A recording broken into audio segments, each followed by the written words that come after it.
What's up guys, Michael here with Valencia Fan TV, and after a great signing last week in Marcos Andre, we're talking about a departure, a little bit more sad news this time around, as we lose Kang In Lee after 10 years.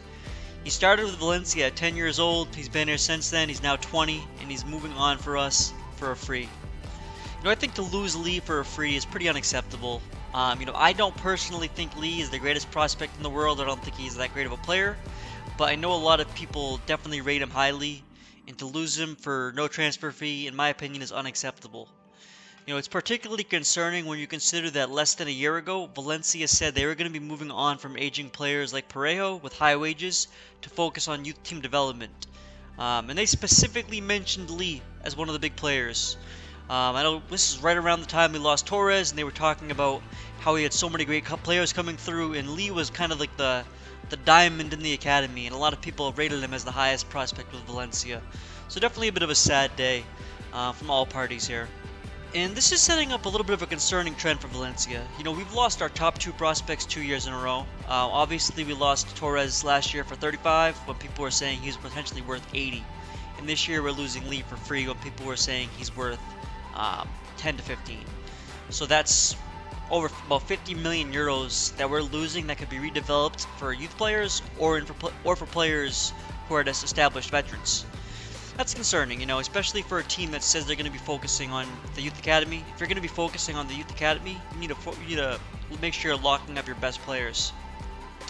And my concern isn't that Lee is moving on. Players are going to come and go, prospects will succeed and fail, and we need to identify which of these prospects are the ones that are actually going to represent Valencia in the future, and which ones we can move on for a fee. Ultimately, Lee played 44 times and only scored twice for Valencia, so his production isn't going to be difficult to match or difficult to replace, but it's still sad to see a player go, and it's almost a what could have been, because I remember this kid coming up through the academy. I know my hopes were high. I was kind of thinking, Hungmin's son, but the next one. We're on to the next one. We're on to the next academy player, I guess. There were rumors for a couple weeks that Lee was going to be moving on to Wolves. I don't know why all of our players are suddenly linked to Wolves, but that didn't come to fruition. He's going to be staying in La Liga, and he's going to be joining Mallorca this summer on a free. I think that's a pretty interesting development. Mallorca also has another top Asian prospect in Kubo, who's on loan from Madrid. And they might be developing something there. They might be developing a market, a fan base out there. So that'll be interesting to see how that develops moving forward. I do think that's a really good club for him to be at. They seem to be developing a lot of young players. And they picked up 7 points in 3 games. So they're tied with Valencia. They're at the top of the table. And they look to be a pretty good outfit. So I think that Lee could go there and maybe have a bright future. I do want to wish him the best, even though we did leave Valencia on less than stellar terms.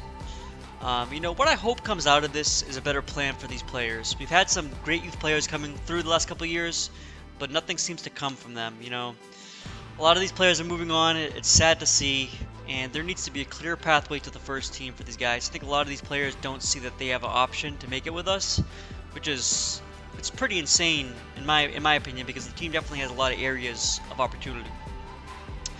If we're not going to spend like a top 4 club, if we're not going to spend with Barcelona, Real Madrid, Atletico, even some clubs like Sociedad and Betis, we need to make sure we're focusing on developing and retaining these youth players, which are going to lead to a brighter future for us.